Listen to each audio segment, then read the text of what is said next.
SGA's game, and quite frankly, potentially legacy, is going to be affected if he continues to play offense the way he does. He's good. No one's denying SGA is not incredible. He's a talent. But just be talented then. The foul baiting is affecting his game. And some of you don't want to acknowledge that or admit that. Does every player really in the NBA foul bait? Yeah, that's how the game has evolved. But some of that, I hold responsible the officiating, because if you reward foul baiting, why wouldn't everybody jump on board and do it? This SGA foul baiting topic seems like a conversation that's never gonna end, and I think it's because the Thunder have been so good. You know, like Trae Young, he foul baits too, but nobody's talking about it because it's not like the Hawks are an actual threat to do anything in the postseason. OKC, on the other hand, is, and they're led by a guy who has a knack for getting to the line named Shai, but people are just labeling him a free throw merchant, and lately, Timberwolves fans have been losing it. I know Minnesota won Game 3, but after Games 1 and 2, people were exploding about how Shai has the softest whistle in the league. Look at some of these comments.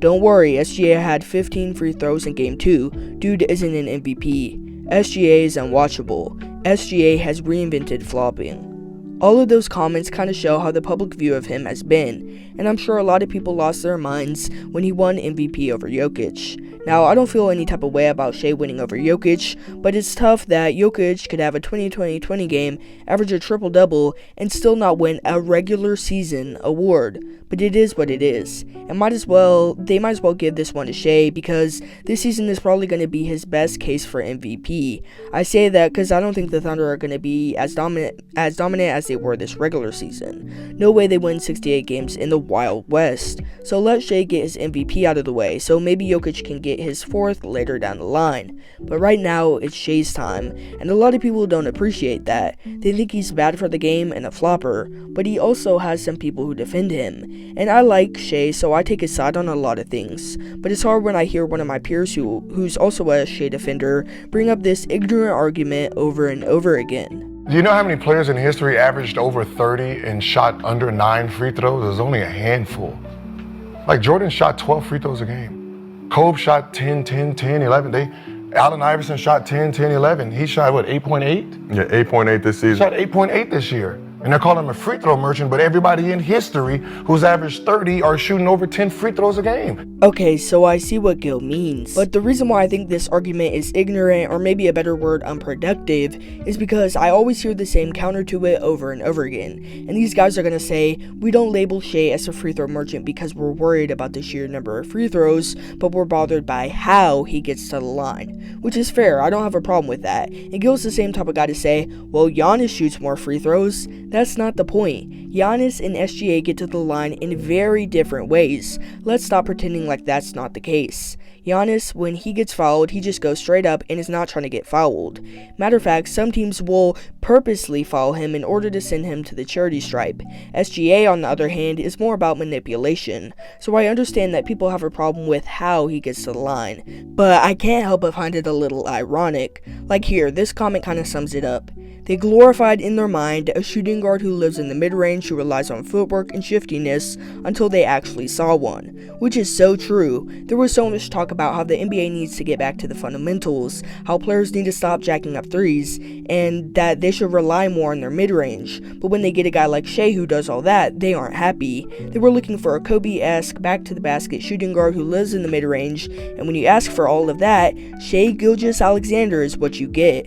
I'm so sick of people saying, well, sure, Kobe got to the line more, but he was actually getting fouled. He wasn't searching for it. That's the biggest lie I've ever heard. Sure, Giannis gets to the line more honest than SGA does, but these wings that you're talking about, no, they're just as unethical as SGA himself. Kobe did the same thing SGA is doing right now, and there's video proof. With 4 on the clock, he puts Leonard in the air, and count it, and the foul. One, Kobe bites on that head fake and pays the ultimate price. Lakers looking for their 7th win of the year. Kobe with a dozen points. How about that? Shannon coming to Kobe Bryant. Great first quarter for Kobe. Look at Shannon, he knows it too. Bryant picked up by Nash off the fake. And the foul. Shot. Watch this shot fake. Look at that shot fake, and Nash knows when he's in the air that he has just committed a... Randy Fool McCoy guarding Kobe here. 5 on the shot clock. Kobe with a great ball fake and one. Able to draw as he picks up his dribble, shows the shot, may have gotten away with the travel. Smaller lineup for the Lakers. Kobe got Parker out of position, glasses it incredibly home. How did he do that? See, that's the same thing. You can't tell me with a straight face that Kobe wasn't trying to look for a free throw when he pump faked, then jumped in such a way that his defender would hit him. That was clearly on purpose. Yet the narrative is still that SGA and the new generation of players are the ones obsessing over getting calls. No, where do you think they got it from? I'm not even blaming Kobe for that. It's smart basketball. If you think about it, it's not fair. It shouldn't be allowed in my personal opinion. But that play has always counted for some reason. There's literally nothing a defender can do if they get caught on a pump fake and the offensive player jumps into them. But Kobe wasn't worried about being an ethical hooper like people expect Shea to be. He was just doing what worked. That brings me back to my point. There was a select group that was drooling over the idea of a shooting guard who was like Kobe and did all the midi fades and pull-ups, but the drawing fouls part comes with that too. T-Mac, for instance, did that same move that Kobe was pulling off in the clips I showed. But of course, when Shea did that against the Timberwolves, it was an issue. It was like that was the first time that move had ever been pulled off.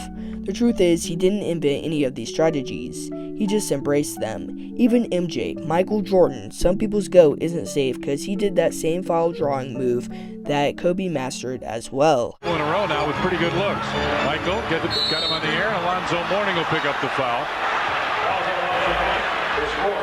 And Alonzo picks up his fourth. MJ makes it a 1-point Charlotte lead with 7 minutes and 1 second remaining. So much for Michael Jordan never looking for fouls. As you can see, he did the same move that Kobe did, and the same move that SGA did against the Timberwolves in Game 2 that caused an uproar. Pump faking and jumping into your defender can be considered foul baiting, because let's say I'm not trying to foul bait. If I pump fake and my defender jumps, I wouldn't jump into them or try to shoot right there. I might do a step through or fade away from them to gain space. How come Kobe and Jordan didn't do that in the clips I showed? Because they wanted to potentially make the shot and get a chance to make it a 3-point play. I went through all that just to show that SGA isn't the first person to do something like this, and he won't be the last. And just hyper-focusing on SGA and blaming him for the way things are called isn't fair. Blame the officiating, they're the ones rewarding him. And I already know somebody's gonna argue that Michael Jordan didn't foul bait nearly as much, which is fair, but maybe he didn't have to because a lot of times he got what we call today a superstar whistle. Basically, sometimes he got calls out of thin air. It's going to be a foul on Sidney Moncrief, talked about. They isolate Jordan. Moncrief will draw the foul as he tried to cut Jordan's penetration move off to the left. Moncrief now with more personal fouls, and that is... Absolutely, Mark. They're playing perfect. When that kind of shot goes down, back up to half court, try one. Heat check. Nate McMillan called for the foul, his first with 28. Jordan. And that shot attempt waved off. Mike Mathis, and those are set up by penetration and dish. These are some of the softest fouls I've ever seen. Now, I'm not saying that the 90s weren't physical. I understand all about the bad boy Pistons, but just look at these clips. It's clear that the superstar whistle existed back then. It seems like in the league, once you make it to a certain level, you just get some calls. It's like if you miss, the ref thinks you must have gotten fouled. To be honest, I can't even make excuses for the calls I just showed you. They were terrible, and a lot of the clips, the defender wasn't even touching him. Don't get it twisted though, I'm not trying to say that Jordan was just carried by the refs, but in 2025, complaining about SGA and saying that he's the only one that benefits from this so-called superstar whistle sounds a little silly, especially considering how this has been a thing that's been going on for a very long time. It reminds me that even Magic Johnson had something to say about Michael Jordan and the calls that the refs gave him. You can't get too close to Michael, it's a foul. You haven't committed a foul in almost a year and a half, man. How can you talk? Sure, Magic Johnson was joking a little bit, but there might have been some truth behind it. Other 80s and 90s players could admit that he was treated special. Now, this isn't to try to downplay Jordan's greatness, because he made the Bulls a dynasty and he deserves all the credit in the world for that, but he was experiencing a lot of the advantages that great players have today when it comes to officiating. People just don't like to admit it. That reminds me of how I can't get that clip out of my mind of that ref literally asking MJ what call to make. You'll just have to see it for yourself. Hit to the curve. Michael, I didn't see 2 hands on him, Michael. But I believe you. You did. But I believe you. I only saw the 1 hand on it. Imagine if that happened with LeBron. Imagine the media's reaction if a ref basically called whatever he was told to call by a player.